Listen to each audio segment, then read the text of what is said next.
Hello everyone, welcome back to the 1914 tournament of St. Petersburg. We're back at the Capablanca saga and we are at the second game ever played between Jose Raul Capablanca and the world chess champion Emanuel Lasker. Now we should remember that this is now, we're entering the second part of the tournament.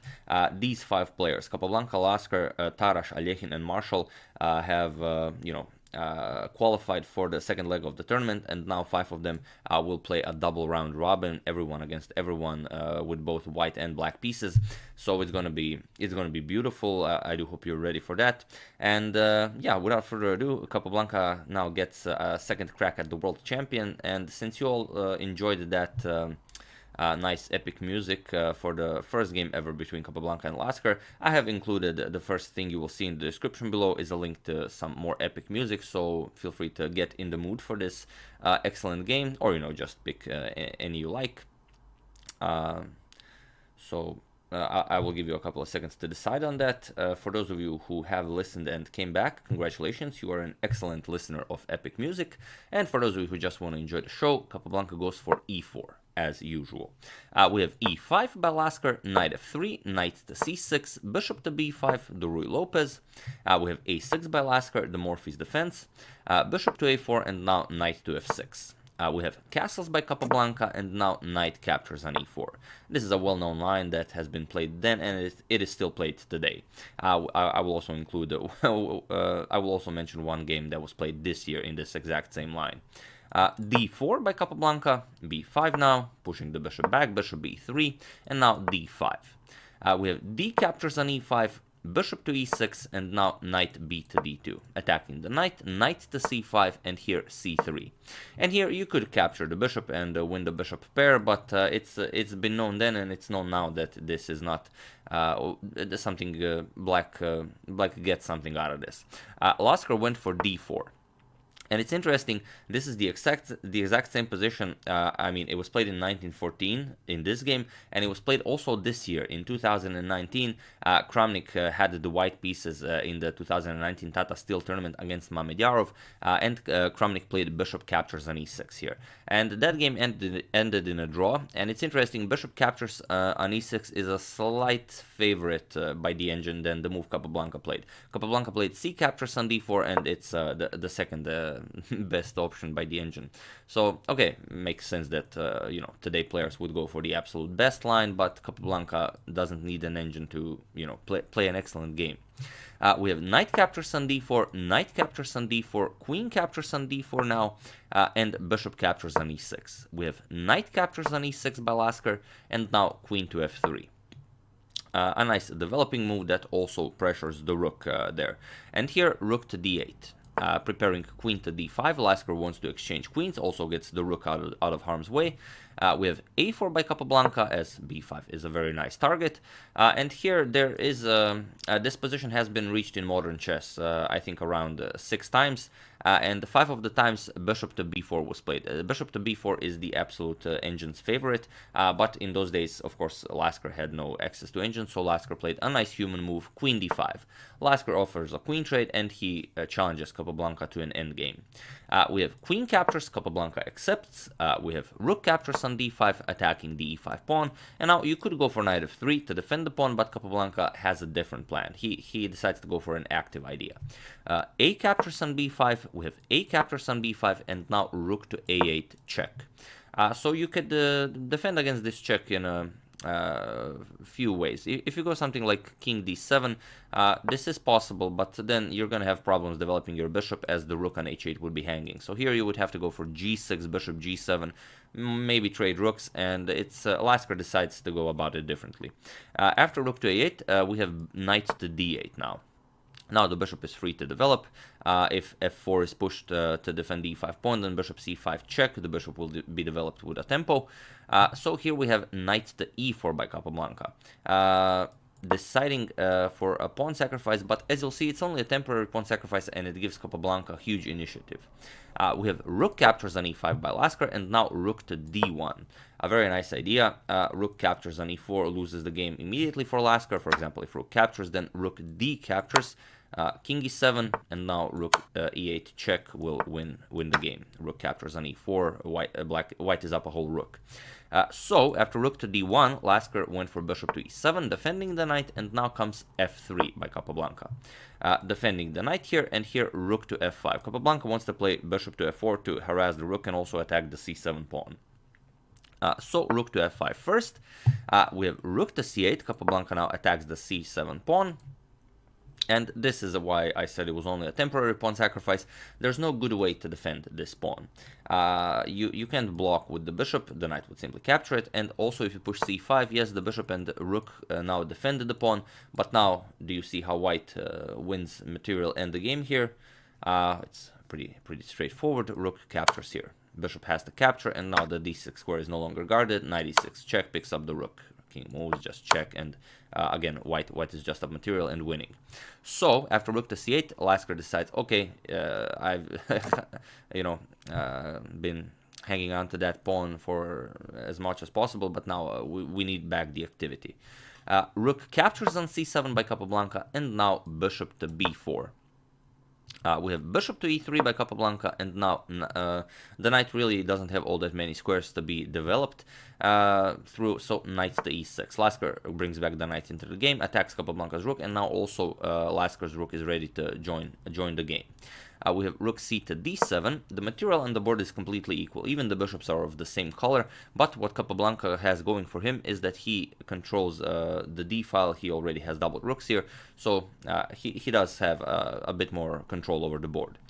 Rook to c8, Lasker develops the rook on the other open file on the board. There's also the a file, but Lasker has the idea of penetrating the position here with rook to c2. We have rook 1 to d5, attacking the rook, but also pressuring the undefended b5 pawn. Lasker accepts. We have rook captures, and now if you play rook b8 to defend, it's just a passive position where your rook would be stuck defending the pawn, not something you want to do. So Lasker goes for the active idea, rook to c2, offering to Capablanca, if he wants to capture the b5 pawn, then Lasker can capture the b2 pawn. For example, if rook captures here, and then the material is exactly the same. There's no threat of winning some material because bishop a3 will offer a trade of rooks. So here it would be just a drawn endgame, and Capablanca is not interested in a draw against the world champion. I mean, why would he? After all, he is Capablanca. So after rook to c2, he plays b3, and here the idea is similar but a bit different, as you'll see.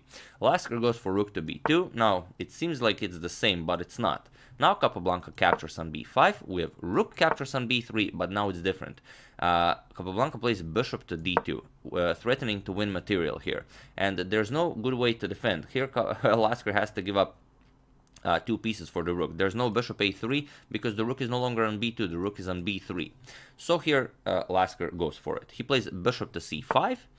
We have rook captures on c5, we have knight captures on c5, and now knight picks up the knight back. And now Capablanca has a knight and a bishop against a rook. But usually this will give you winning chances, and it's most of the times it will be easy to play, but this time it's not easy to play because all of the pawns are on the same side of the board, 3 against 3 with the kings there. So it will be hard to outmaneuver the rook. And this game is often used as an example about, we'll mention about what later. We have rook to b2, attacking the bishop. Capablanca moves back, bishop to e3. Now rook to e2, attacking the bishop again, preventing the king from entering the game. Bishop to f2 now. We have f6 by Lasker, and now king to f1. Rook goes back to a2, doesn't allow the king to enter the game. We have g4 now, king to f7, and now knight to e4. And now the idea is simple, but it's hard to accomplish it. You want to improve your position as much as possible. You want to push your pawns as far as possible, blockade the position, get your king to be as active as possible, if possible, and somehow win some material, at least one of the pawns, and then you can look for something more. As of course you are not expecting the world champion to blunder anything. We have h6 by Lasker, and now king g2, bringing the king into the game. Rook to a3. We have f4 now, grabbing more space, and now rook to b3. Lasker just has to wait and see what Capablanca will do. Lasker does not have an active plan here. Knight to g3. We have rook to a3 back, and now knight to f1. rook to d3, and now comes knight to e3. So okay, the knight and bishop now create a wall against the rook. Maybe the king can now enter the game. We have rook to c3, and now king to f3 is played. Knight to f5 also seems like an excellent move for Capablanca, as you prevent any future g6 ideas. The h6 pawn is hanging. The king cannot really move anywhere from the g7 pawn, as you would threaten to capture, and the knight is protected there, so it's an excellent outpost. But it's not clear how white would make progress here with the knight on f5. You can't really, you could go, it's very unclear how you would get your king into the game. Although it's a nice move. Capablanca goes about it differently. After rook c3, king to f3, we have rook back to a3, and now f5. Now Capablanca blocks the position this way. Rook back to a2, we have knight to d5 now, rook to b2, and now knight to f4. We have rook to a2, now comes h4, we have rook to a5, and now comes bishop to d4. So the bishop will now create a wall along the fourth rank, so maybe the king can also enter the game. Rook to a3 check, and now you can't go king e4 because rook g3 just wins the pawn. So Capablanca has to bring the bishop back, bishop to e3, and now comes rook to a5. Knight to h5 by Capablanca. We have rook to a4, now again pressuring the g4 pawn, knight to g3, king to g8, and now comes knight back to e4. We have king to f7, Lasker just waits to see what Capablanca's active plan will be, bishop to d2, and now rook to a1. Again, with ideas, if king moves, then rook g1 will go after the g4 pawn. Bishop to c3 now, the knight now protects the bishop, and now the king is protected from any checks along the third rank. Rook to f1 check, we have knight to f2. If you move the king, again, rook g1 would just attack the g4 pawn. Rook c1 attacks the bishop, bishop d4, we have rook to e1, and now knight to e4. Rook to f1 check, we have bishop to f2 now. Now Capablanca defends differently, and now, again, maybe the king can enter the game. Rook to a1, and now king to f4. We have rook to a4, pinning the knight. We have bishop to c5, and now comes rook to c4, pressuring the bishop. We have king to f3, rook to c1, and now comes bishop back to f2. Rook to a1 by Lasker, king back to f4, rook to a4 by Lasker, and now king to f3, just repeating the position a few times, and now rook to a3 check. Bishop to e3, Capablanca blocks check, rook to a5, and now comes knight to c5. And now, okay, definitely Capablanca has made some progress. Maybe now the king can definitely enter the game. Rook to a1, again. Now it's a bit different because if you go with the king in the center of the board, the bishop is controlling g1. So you cannot attack the g4 pawn from g1, but there are other squares available, of course, for Lasker's rook. Knight e6. We have rook to a3, pinning the bishop now. In some crazy scenario where Capablanca could escape checks from the rook, an ideal maneuver would be bishop here to dare to capture this pawn as the knight protects it. But as the g4 pawn is really weak and the king has to avoid checks, this is not a possible plan. We have king to e4. Now Capablanca manages to get the king in the position. Rook to a4 check, bishop to d4, and now rook to b4. There's really not much for white to do here, as the bishop is pinned. Rook, king to d3. Now Capablanca tries to enter the position all the way from the queen side. Rook to b3 check, and now again you can't go here because of rook to g3, so king back to e4. Now rook g3, again king returns to f4, kicks the rook back, and so on. So rook to b4, Lasker again pins the bishop, and we have king to d5 now. Rook to b1, and now comes, you could play h5, which does make sense, but then then we go into rook b5 check, bishop c5, and rook to b8. And here you don't really have a way of pushing for any advantage here. You could go king d6, rook b3, now comes king to d7, rook to g3, you go after the pawn, and now we go into this line. Bishop to f8, you attack the g7 pawn, rook captures on g4, bishop captures on g7, and now of course you cannot capture here. You can't give up the rook for two pieces because this endgame would just be winning for white. King has to move, and then you just capture and win the game. But you don't have to capture it. After bishop captures, you could go rook h4, go after this pawn, and then after bishop captures, rook captures, knight d8 check, King g8, you would just go bishop back to e3, and now after this pawn is lost, you would have this bishop and knight against the rook and the pawn, just not possible anymore for white. So h5, although it improves the position, it only improves to a draw. So Capablanca goes for g5. We have h captures, f captures on g5, and now knight captures on g5 with check. There's a wall created against the black king, so Lasker's king has to go back. King to g8, and now comes knight to e6. The g7 pawn is under attack, and if Capablanca wins this pawn, for example, if knight captures and knight can move back, then the df pawn is just winning. So Lasker has to figure out some way to defend against this, and he does. He finds rook to d1. Now, the idea is that if you capture with the knight, rook captures on d4 will draw the game. After after the rook is captured, king captures knight, now comes king to e5, king to f7, now comes f6, and after king f8, here black creates the opposition, and of course it's a draw. So, after rook to d1, Capablanca cannot afford this, he plays king e4. Gets the king out of the way. Now perhaps bishop captures on g7 is an idea, but Lasker figures out a way around it. King f7, and now if bishop captures on f7, you get rook to e1 check. King to d5, and now rook to f1. There's no way to defend the f pawn. The knight has to stay where it is. If the knight moves, then the bishop is lost. So after king e5, you defend, rook e1 check, king moves back, king d6. Again, rook f1, there's no way to defend. It would just be a draw, as Lasker would be able to just go rook e1, rook f1. So, after king f7, we have knight g5 check by Capablanca, king g8, and now king e5. There was no way to immediately win the g7 pawn, so Capablanca has to keep improving the position. Rook e1 check, we have king to f4, rook to f1 check, king g4, we have rook to d1 now, attacking the bishop, knight f3 defending, rook to f1, and now bishop to e5. King to f7, we have king to f4, and now king back to g8. Lasker again just waits to see what happens. King e4, we have rook to d1, not allowing the king to enter the game via the d file. Knight to g5, and now rook back to e1 with check.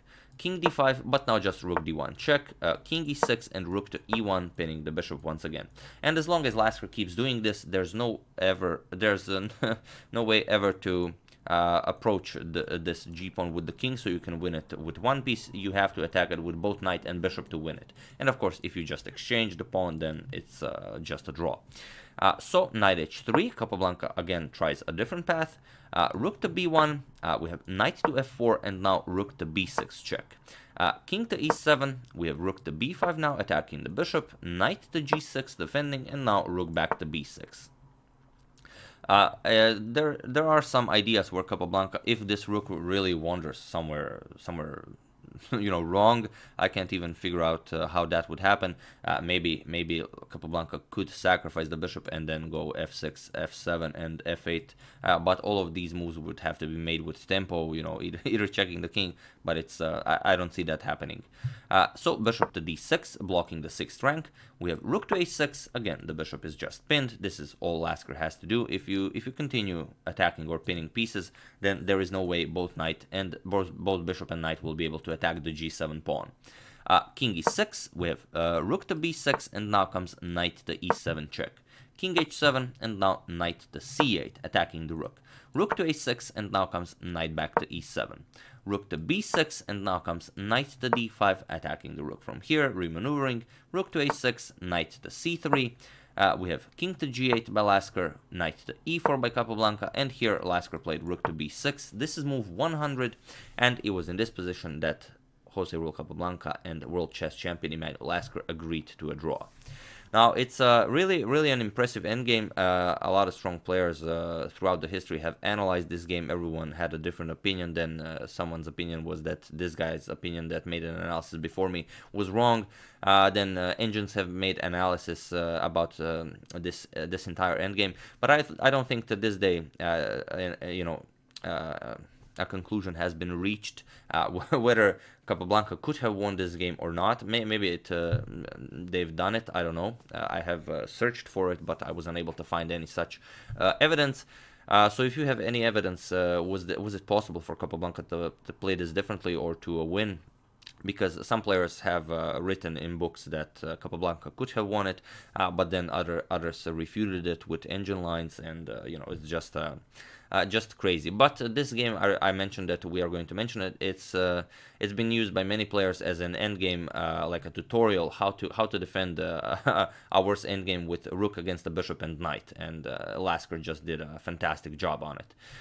So yeah, if any of you do have some more information about this game, do share in the comments. I will either give it a heart or pin it so everyone can see. Or if you have access to some sort of a supercomputer or something, just drop the PGN in and let us know if these great players missed something. So I don't think we'll benefit from it, but it's just nice to know. So yeah, second game ever between Jose Raul Capablanca and Emmanuel Lasker. Again, Capablanca with a better position, pushing for a win, but Lasker able to hold to a draw. Just an amazing guy, this Emmanuel Lasker. So yeah, I do hope you enjoyed this game and that you're enjoying my coverage of the Capablanca saga so far. I would like to thank Evan Hofford, Ken Steffen, Mads Nested Nielsen, Nazari Brenchuk, and Jeremy Holbert for a contribution to my channel. Thank you a lot, I really appreciate it. As usual, you can check 2 of my previous videos here. Thank you all for watching, and I will see you soon. Planning a fun video for later today. I'm sure you'll enjoy it. And then we're just continuing the Capablanca saga, as it's just a wonderful saga to to explore. So yeah, thank you all, and I will see you soon as usual.